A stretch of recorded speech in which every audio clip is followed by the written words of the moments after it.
마태복음 5장 9절 말씀 우리 한 목소리로 크게 함께 읽겠습니다. 시작. 화평하게 하는 자는 복이 있나니 그들이 하나님의 아들이라 일컬음을 받을 것이며. 우린 벌써 산상수훈 8번째 시간을 지금 맞이하였습니다. 이제 다음 주면은 팔복이 이제 끝나게 되는데, 오늘은 제 7번째 복, 화평하게 하는 자. 그가 이제 복이 있다라는 그런 말씀으로 가지고 우리가 은혜를 나누고자 합니다. 제가 어렸을 때 즐겨보던 책이 있습니다. 먼 나라, 이웃 나라.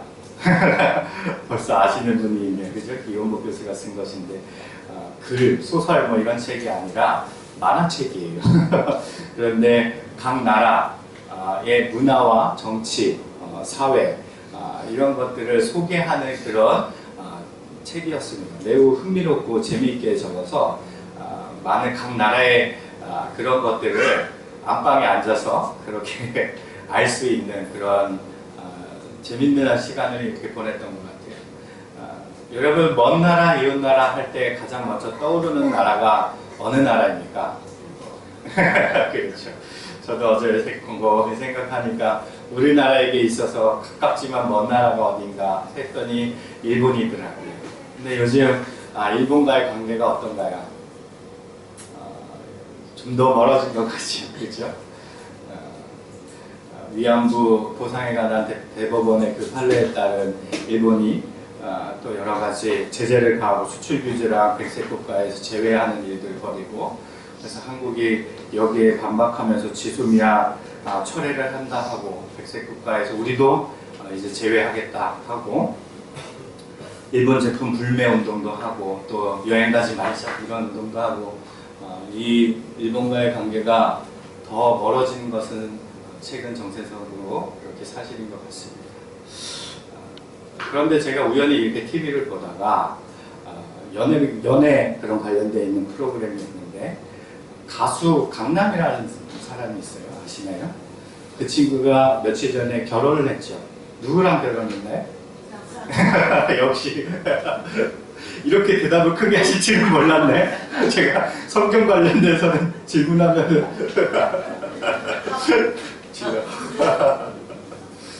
이런 얘기를 많이 해야겠군요. 네, 스피드 스케이팅 선수, 금메달리스트 이상화 선수하고 결혼했죠. 그래서 신혼집을 이렇게 공개하는 그런 모습을 이렇게 TV에서 잠깐 봤는데, 거기에 보니까 그 일본의 스피드 스케이팅 금메달리스트가 있어요. 그 사람 이름이 고다이라라는 선수인데, 그 사람이 신혼 이 두 부부에게 그 머그컵, 그 디즈니 로고가 박혀져 있는 머그컵을 아주 예쁜 것을 선물한 것 같다고 이렇게 보여주더라고요. 이 한일 관계는 이렇게 냉대하고 좀 더 멀어진 것 같은데, 어떻게 이 운동선수가 또 승부를 겨뤄야 하는 그 라이벌이었는데, 평생의 라이벌이었는데 어떻게 이렇게 가깝게 지낼 수가 있을까? 그죠? 그런 것을 생각하며 그들 안에 있는 화평은 무엇인가, 평화는 무엇이었는가 라는 것을 떠올리게 됐어요. 국가와 국가 간에는 좀 더 멀어지는 양상이 펼쳐지는데, 이 개인과 개인 관계 안에서는 화평이 있다. 그러면 우리가 이 화평을 어떻게 바라봐야 하는가? 국가와 국가, 혹은 국가와 단체, 단체와 단체, 혹은 개인과 개인, 그죠? 이러한 모든 관계 속에서, 상대적인 관계 속에서 화평하기 위해서는 우리가 어떻게 해야 하는가에 대해서 오늘 우리는 좀 더 심도 있게 살펴보고자 합니다. 먼저 화평이란 무엇인가? 헬라어로 이 단어는 에이레네라고 기록되어져 있습니다. 에이레네 많이 들어보셨죠? 어느 교회를 가건 에이레네 중창단은 꼭 있어요. 보면은 평안 혹은 안전이라는 뜻을 가지고 있습니다. 안전이 무엇인가요? 싸움이 없는 것, 다툼이 없는 것, 그렇죠? 전쟁이 없는 것, 이것이 바로 안전입니다. 안전. 그러니까 다시 말해서 개인과 개인 간의 안전, 평화, 다툼이 없고 싸움이 없고 상처가 없는 그런 관계, 이게 바로 화평이라는 거예요. 이것은 단체와 단체 혹은 국가와 국가 간에도 성립될 수 있는 단어라는 것이죠. 이 화평이라는 단어. 그런데 여기에 근본적인 것이 있습니다. 근본적인. 성경에서 화평을 이야기할 때는 근본적으로 죄의 문제를 다루고 있다는 거예요. 죄로 인하여서 하나님과 우리와의 관계가 깨진 상태, 이것을 다시 회복하는 것을 화평이라는 단어로 정의하고 있다는 것이죠. 그렇다면 우리가 이 개인과 개인, 단체와 단체, 국가와 국가 간에 깨어지었던 이 상태를 다시 회복하기 위해서는 근본적인 문제의 해결을 먼저 이루어야만 이제 그 모든 것을 하나씩 하나씩 해결해 나아갈 수 있다라는 것을 알 수가 있겠죠. 그렇다면 성경에서 말하는 이 화평을 주기 위해서 죄의 문제를 다시 회복하기 위해서 어떻게 또 누가 그것을 성취할 수 있는가에 대해서 기록된 것을 우리가 말씀을 통해서 찾아보도록 하겠습니다. 말씀 골로새서 1장 20절입니다. 골로새서 1장 20절 우리 큰 목소리로 함께 읽겠습니다. 시작! 그의 십자가의 피로 화평은 직사 만물 곧 땅에 있는 것들이나 하늘에 있는 것들이 그로 말미암아 자기와 화목되게 되기시키고 하시고. 그의 십자가의 피로라고 되어 있습니다. 그는 누굽니까? 예수 그리스도. 예수 그리스도의 십자가의 피로 오직 그것만으로 화평을 이룰 수 있다라는 거예요. 다른 것으로 이룰 수는 없는 것이다. 왜냐하면 죄의 문제이기 때문에 그렇다는 거예요. 그런데 이것을 하나님께서 모든 만물, 땅에 있는 거나 하늘에 있는 거나 예수 그리스도로 말미암아 하나님이 화목하게 되기를 어떻게 하셨다고요? 기뻐하셨다라는 거예요. 기뻐하셨다. 도무지 이해가 안 되는 말이에요. 저의 마음으로는 이 구절을 읽었을 때 납득하기가 매우 힘들었어요. 우리는 본문상으로는 그냥 이것이 가볍게 혹은 쉽게 얻어지는 그런 화평이라 생각하는데 하나님 편에서는 어떤 거예요? 굉장히 큰 대가를 치른 거예요. 우리는 은혜로서 값없이 얻었지만 하나님 편에서는 자신의 아들을 십자가의 형벌로 죽게 만드는 그 대가를 치러야 하는 매우 큰 그런 희생을 감수하여서 이룬 화평이라는 거예요. 그런데 그 화평을 기뻐하셨대요. 이해가 되십니까? 여러분의 자녀를 희생시켜서 이웃과의 화평을 이룰 수 있다면 여러분 기꺼이 여러분의 자녀를 희생시키실 수 있겠냐 이거죠. 이거는 이성적으로나 감성적으로나 받아들이기 쉽지 않은 말이에요. 왜? 내 자녀가 귀하기 때문에.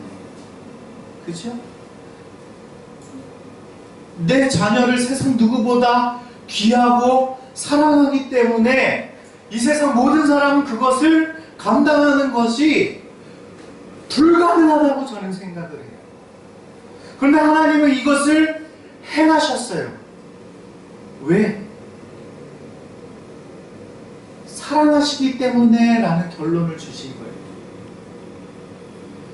그리스도의 피로 사랑을 완성하시기 원하셨기 때문에 라고 성경은 말하고 있어요. 이 사랑을 어떻게 우리가 이해하고 받아들일 수 있을까요? 여러분 가운데 이 큰 사랑에 대한 고백이 있으십니까? 하나님이 이처럼 세상을 사랑하사 독생자를 주셨으니 에 대한 감동과 은혜와 또한 그 찬양이 여러분의 입술에 있으십니까? 과연 나는 일상의 삶 가운데 하나님의 사랑을 깊이 있게 느끼고 고백하시면서 살아가고 계십니까? 너무 쉽게 받은 사랑이라 혹은 쉽게 고백하게 된 은혜라 하나님 편에서의 대가를 우리는 망각할 때가 있다는 것이지요. 기억하십시오. 도무지 할 수 없는 그 일을 하나님께서 행하신 것입니다. 우리 편에서는 납득이 안 되는 그 큰 사랑으로 우리를 사랑하셨다라는 것입니다. 오늘 이 예배 가운데 그러한 사랑이 여러분의 입술 가운데 고백되어지길 축복합니다. 그리고 그 사랑을 깊이 느끼시는 그런 복된 안식일이 되기를 바랍니다. 그렇다면 이 예수 그리스도를 믿는 것으로서 우리가 하나님과 화평을 이룰 수 있게 되었다 하는데, 그렇다면 이제 더 한 발자국 나아가서 사람과 사람 간에 혹은 단체와 단체, 국가와 국가 간의 화평은 어떻게 이룰 수 있는가에 대해서 말씀을 좀 더 살펴보도록 하겠습니다. 에베소서 2장 13절서부터 18절까지의 말씀입니다. 우리 함께 읽겠습니다. 이제는 전에 멀리 있던 너희가 그리스도 예수 안에서 그리스도의 피로 가까워졌느니라. 그는 우리의 화평이신지라 둘로 하나를 만드사 원수된 것 곧 중간에 막힌 담을 자기 육체로 하시고 법정으로 된 계명의 율법을 폐하셨으니 이는 이 둘로 자기 안에서 한 세 사람을 지어 화평하게 하시고 또 십자가로 이 둘을 한 몸으로 하나님과 화목하게 하려 하심이라. 원수된 것을 십자가로 소멸하시고 또 오셔서 먼 데 있는 너희에게 평안을 전하시고 가까운 데 있는 자들에게 평안을 전하셨으니 이는 그로 말미암아 우리 둘이 한 성령 안에서 아버지께 나아감을 얻게 하려 하심이라. 13절 말씀을 보면 이제는 전에 멀리 있던 너희가, 그러니까 지금 나뉘었다라는 거예요. 멀리 있고 지금 가까이에 있는 두 사람의 관계가 혹은 나라의 관계가 단체의 관계가 떨어져 있는 상태였는데 그것을 누구 때문에 무엇으로 가까이 됐다고요? 13절 말씀 다시 보시면 그리스도 예수의 안에서 피, 이것으로 가까이 와졌다라는 거예요. 그러니까 우리가 인간과 인간 사이에 화평이 깨지는 것은 그 근본적인 문제가 죄라는 것입니다. 그래서 그 죄의 문제가 되어야지만 우리는 화목하게 될 수 있다라는 거예요. 옆 사람을 한번 보세요. 지금 나와 화목한 관계인지 한번 보세요. 봤을 때 혹시 뭔가 짜증이 나거나 불편함이 느껴지지 않는지 한번 보세요. 지금 남편 얼굴도 한번 이렇게 쓱 보시고 우리 아내 얼굴도 한번 쓱 보시고 화목한 관계이십니까? 이 안에 지금 뭔가 어색함이 흐른다면 이 어색함의 근본적인 문제는 무엇 때문이라고요? 죄 때문이라. 그래서 이 문제를 해결해야지만 비로소 우리가 화평할 수 있게 된다라는 거예요. 그런데 14절 보세요. 그는 우리의 화평이신지라. 그렇죠. 예수 그리스도께서 우리의 화평되심을 선포해야겠죠. 둘로 하나를 만드사 원수된 것 중간에 막힌 담을 자기 육체로 하시고. 그러니까 우리가 사람 사이에 나눔이 있는 것은 중간에 뭐가 있는 거예요? 지금 막힌 담이 있는 거예요. 그 막힌 담은 무엇입니까? 여러분의 관계를 깨는 것, 나라와 나라의 관계를 깨는 것이 그게 무엇입니까? 시기, 질투하는 마음, 그렇죠? 그리고 남을 비방하고자 하는 마음, 헐뜯고자 하는 마음, 이런 것들을 넘어서 또 빈부의 격차, 그리고 신분, 혹은 직위, 그리고 이념, 사상, 그리고 인종, 이런 것으로 우리는 막혀있다라는 것이죠. 그죠? 이것을 누가 허무셨다고요? 예수 그리스도께서 허물어 주셨다라는 거예요. 그런데 15절 보시면 법정으로 된 계명의 율법을 폐하셨으니 라고 되어 있어요. 그럼 예수께서 율법을 폐하셨는가? 그런 의미가 아니에요. 우리가 중간에 막힌 담을 가지고 사람과 사람 사이를 살다 보면 이것이 죄의 문제이기 때문에 율법 조문으로서는 죄에 대한 심판을 받아 형벌을 받아야 하지만 예수께서 그것을 피할 수 있는, 형벌을 피할 수 있는 길을 내셨다라는 의미에서 그것을 패하셨나니 라는 이름을 말씀을 하신 거예요. 그러면서 자기 안에서 한 새 사람을 지어 화평하게 하시고, 그러니 우리가 예수 안으로 들어간다면 우리가 비로소 죄된 것, 막힌 것을 모두 허물어뜨림으로써 새 사람을 입게 된다라는 것이죠. 여러분은 새 사람을 입은 그런 피조물이십니다. 믿으십니까? 거룩함의 새 옷을 입으신 줄로 믿음으로 고백하시길 바랍니다.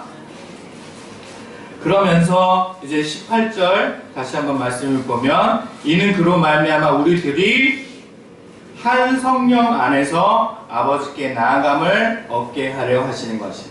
그러나 여기에서는 이제 우리가 예수 그리스도로 인하여서 화목하게 되었는데, 이제 그 화목하게 된 둘의 관계가 어떠한 목적을 가지고 살아야 하는가, 어떤 관계로 이어져야 하는가 라는 것을 말씀하신 것이 바로 18절인데, 그것이 한 성령 안에서 아버지께로 어떻게 한다고요?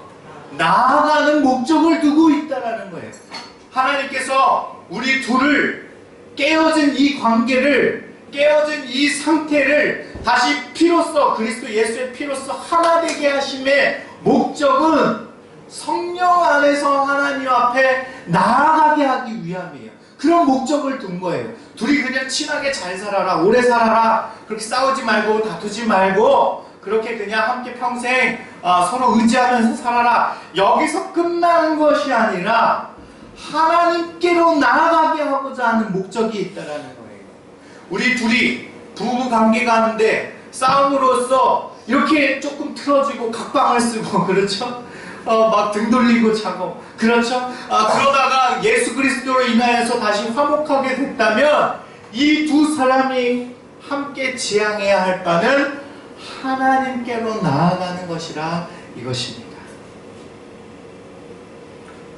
그러니 우리가 함께 더불어서, 세상과 더불어서 우리가 어떠한 화평을 가지고 하나님께로 나아가는 자는 참된 평화와 안식을 그 안에서 누리게 될 줄로 믿습니다. 여러분의 모든 깨어진 관계가 회복되어지고 주 예수 안에서의 참된 안식을 누리시길 바랍니다. 이제는 그러면 우리의 역할, 예수 그리스도께서 우리에게 평안을 허락하여 주셨고 예수 그리스도로 말미암아 우리가 화목하게 되었는데, 이제는 그 화목하게 된 우리가 어떠한 자세로 삶을 살아야 하나님의 아들로서 인정을 받게 되느냐에 대해서 마지막으로 살펴보도록 하겠습니다. 마태복음 10장 34절에서 39절 말씀입니다. 마태복음 10장 34절에서 39절 우리 함께 읽겠습니다. 시작. 내가 세상에 화평을 주러 온 줄로 생각하지 말라. 화평이 아니요 검을 주러 왔노라. 내가 온 것은 사람이 그 아버지와 딸이, 며느니와 며느리와 시어머니와 불화하게 하려 함이니 사람의 원수가 자기 집안 식구리라. 아버지나 어머니를 나보다 더 사랑하는 자는 내게 합당하지 아니하고 아들이나 딸을 나보다 더 사랑하는 자도 내게 합당하지 아니하며 또 자기 십자가를 지고 나를 따르지 않는 자도 내게 합당하지 아니하니라. 자기 목숨을 얻는 자는 잃을 것이요 나를 위하여 자기 목숨을 잃는 자는 얻으리라. 우리가 지금 예수 그리스도께서 화평이라고 하였고, 또한 하나님께서도 우리의 관계, 또 하나님과의 관계를 해결하기 위해서, 화목하게 하기 위해서 예수 그리스도를 이 땅 가운데 보내주셨다 하였는데, 정작 예수님께서 뭐라고 하셨어요? 34절에 나는 화평을 주러 온 것이 아니다. 화평을 주러 온 것이 아니고 뭘 주러 왔다고요? 검을 주러 왔다. 이상하잖아요, 그죠? 완전히 정반대의 말씀을 하신 거예요. 자, 그러면 예수님께서 원하시는 것이 그러면 검을 가지고 뭘 하라는 거예요? 이 말대로 그냥 우리가 그냥 문자 그대로 받아들이면 예수 그리스도께서 화평을 주러 왔다 생각하지 말라 하고 나는 화평을 주러 온 것이 아니라 검을 주러 왔다 라고 이야기하면 우리가 지금 그 검을 들고 지금 집으로 가면 어떻게 해야 돼요? 검을 가지고 싸워야 될 거 아니에요. 소파에서 자고 있는 남편을 칼로 팍 이러고, 그죠? 교회 가자니까 이 양반이 지금 잠자고 있어? 팍 하고 그래야 되겠죠? 이웃들 보면서 지금 그렇게 말해? 일로와 하면서 칼로 팍 해야 되겠죠? 이 말씀을 문자 그대로 받는다면, 그죠? 우리는 매일 찌르고 그리고 상하게 하며 다툼이 끊이지 않을 것입니다. 그러면 예수님께서 정말 말씀을 하시고자 하는 그런 뜻이 우리가 그렇게 다투고 싸우고 나뉘고 핥히고 이거를 정말 원하시는 걸까요? 아니죠. 예수님께서 이 말씀을 하신 것은 우선순위를 말씀하신 거예요. 우선순위. 너의 삶의 우선순위가 무엇이냐? 너의 삶의 가장 최고의 가치로 두고 가장 귀하게 여기며 가장 이것 때문에 라는 것을 두고 있는 것이 무엇이냐? 그러면서 예수님께서 비유로 설명하신 것이 어디예요? 가정이에요. 왜 가정을 비유로 여기에다가 들여놓으셨을까요? 우리 인간의 편에서 하나님만큼 혹은 하나님보다 더 사랑하는, 아끼는, 귀하게 여기는 존재는 가정이기 때문이에요. 그러기에 비교하기에 설명해 주기에 가장 쉬운 그런 것이죠. 그렇기 때문에 이 말씀을 하시면서 아내와 남편이 또 며느리와 시어머니가 불화하게 하려 합니다. 라고 지금 말하고 있어요. 내 시어머니랑 지금 관계가 안 좋은 거는 예수님의 말씀 덕이구나 라고 이해하시고 아멘 하시면서 성경 말씀대로 나는 불화한 거예요 라고 이야기하시겠어요? 아니죠. 그죠? 너의 가장 귀하게 여기는 삶의 가치는 무엇이냐 물었을 때 주님, 나는 그리스도 예수를 내 생명보다 더 귀하게 여기며 사랑합니다 라는 그 고백으로 나아가도록 그렇게 말씀하여 주신 것입니다. 그러면서 이후에 우리가 어떤 삶으로 그것을 드러내야 하는가 라는 것이 37절 보시면 아버지나 어머니를 나보다 더 사랑하는 자는 내게 합당하지 아니하고 아들이나 딸을 나보다 더 사랑하는 자도 내게 합당하지 아니하니라. 그러니 아버지나 어머니, 딸, 자식, 아들 이것만큼 네가 세상에 가장 귀한 것으로 여기는 것이 있니? 그것이 너의 인생의 전부라고 너는 생각하며 살고 있지 않니? 그것 때문에 나에게 못나오고 있지는 않니? 그것 때문에 너희가 예수 그리스도를 즐거워하고 있지 않지 않니? 이 질문을 예수님께서 던지시는 것입니다. 매이지 마라. 그 세상의 어떤 것보다 어떤 것으로 인해서 너는 매이지 말고 주 여호와 하나님을 사랑하며 신뢰하며 그것을 너의 삶의 가장 귀한 가치로 여기며 나를 쫓으라 라는 그런 말씀이 첫 번째입니다. 세상 모든 것보다 나를 사랑하라. 그리고 두 번째에 보면 38절 또 자기 십자가를 지고 나를 따르지 않는 자도 내게 합당하지 아니하니라. 즉 이 말은 자기 십자가를 지고 나를 따르라 하는 것이 두 번째 말씀입니다. 자기 십자가를 지고 나를 따르라 하는 게 무슨 의미일까요? 제가 어제 이것 때문에 굉장히 고민을 많이 하고 성경 곳곳을 찾으며 여러 주석책을 읽어보았는데 이렇게 명쾌하게 답을 얻기가 쉽지 않았어요.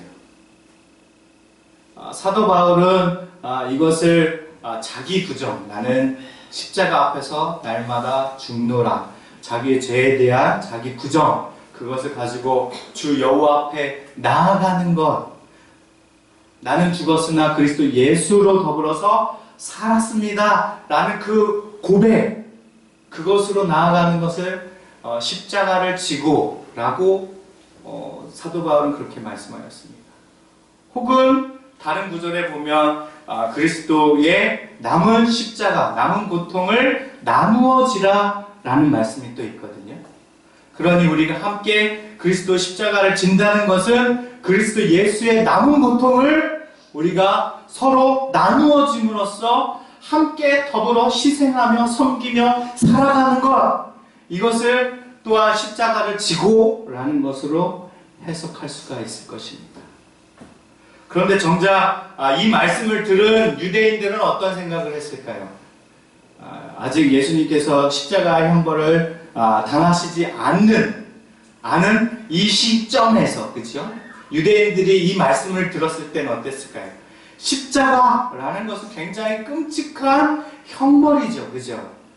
그 당시에 최고의 형벌이 무엇이냐 하면 십자가 형벌이었어요. 그만큼 십자가의 형벌은 끔찍한 그런 벌이었기 때문에 그래요.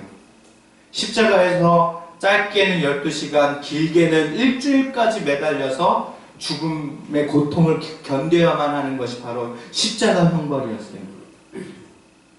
질식사 내지 이 말 못할 그런 고통, 그런 것을 계속 느끼면서 천천히 죽어가는 것이 십자가 형벌이었기 때문에 그 당시 유대인들이 이 말씀을 들었을 때는 처참한 죄, 그 죄에 대한 대가를 받는 십자가의 틀, 이것을 생각했을 거라는 것이죠. 그러니 자기 십자가를 지고 따르라 하는 것은 모든 사람이 다 십자가를 질 만한 죄인이라는 뜻이에요. 내 앞에서는 차별이 있는 것이 아니라, 죄라는 것은 우리 인간 세상에서는 각각의 형벌의 차이가 있지만 내가 보기에는 모두 똑같이 동일한 죄이기 때문에 십자가의 형벌을 받을 만한 그런 죄인인데, 모두가 그러한 십자가의 형벌을 받을 만한 사람인데 그것을 지고 누구를 따르라는 거예요? 예수를 따르라 라는 그런 말씀이에요. 다른 말로 얘기 드려볼게요. 십자가 형벌을 지고 가면 어디로 가야 됩니까? 사형장으로 가잖아요, 보통. 그렇죠? 십자가를 지고 딴 데 가요? 집에 잘 모셨나요? 아이고, 이 십자가 오늘 좀 졌더니 무겁네 하면서 집에, 여보, 나 오늘 십자가 들고 왔어 이러면서 탁 내려놔요? 아니죠. 십자가 형벌, 십자가를 지고 가는 사람의 최종 목적지는 어디예요? 사형장이에요. 예수님이 오르셨던 골고다 언덕과 같은 사형장으로 가는 것이 원래는 맞는 말이에요. 그런데 예수님께서 너희는 모두 십자가를 질 만한 죄인이다 라고 말씀하시면서 어디로 가라 하셨더니 바로 나를 따르라 라고 말씀하셨어요. 사형장으로 가지 말고 그 십자 지고 나를 따라오너라 라고 말씀하셨죠. 이게 은혜라는 겁니다. 너희는 죄로 인해서 죽을 수밖에 없는, 형벌을 받을 수밖에 없는 그런 존재이지만 그 십자가를 지고 나를 따라온다면 내가 참된 안식과 평안을 허락하겠다. 그러면서 마태복음 11장에 무엇이라고 기록되어 있습니까? 수고하고 무거운 짐진 자들아 다 누구한테 오라? 나에게 오라. 그렇죠? 이 무거운 짐이 바로 자기 십자가라는 것입니다. 내가 너희를 편히 쉬게 하리라. 죄인인 내가, 그 삶의 무게를 가지고 있는 내가, 그러면서 수고하고 애쓰며 살지만 여전히 죄의 굴레에서 벗어날 수 없는 그런 연약한 너희가 나를 따라오면 내가 너희에게 참된 안식을 허락하겠다라는 것이죠. 이것이 은혜이고 축복입니다. 오늘 저는 여러분이 자신의 십자가를 지고 예수님 앞에 나아가시길 바랍니다. 나의 모든 수고로 살면서 겪고 애쓰면서 살아갈 때 생기는 이 무거운 짐, 그리고 그렇게 열심히 살다가 도저히 할 수 없어 또는 적당히 타협하여야 돼서 생기는 나의 죄, 이 모든 문제를 가지고 예수님 앞에 나아가시길 바랍니다. 우리 주 예수님께서는 그것을 온전히 받으시고 참된 안식과 위로를 여러분에게 허락하실 줄로 믿습니다. 마지막으로 39절 말씀을 보면 자기 목숨을 얻는 자는 잃을 것이요 나를 위하여 자기 목숨을 잃는 자는 얻으리라. 화평을 위해서는 자기 희생이 필요하다는 그런 말씀입니다. 참 어렵죠. 제가 이 중에서 가장 어려운 게 뭔가 생각해 봤더니 자기 희생입니다. 누가 이것을 기뻐할 사람이 누가 있겠습니까?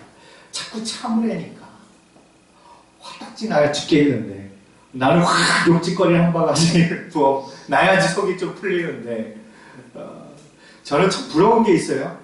성격 화끈한 사람들 있잖아요. 화가 나면 화를 그대로 표현하는 사람, 막 이렇게 해야 되는 그런 사람의 성격 가진 사람이 참 부러울 때가 있어요. 저는 성격이 이렇게 좀 쌓아두는 편이거든요. 지금 제 아내가 옆에서 살짝 웃었는데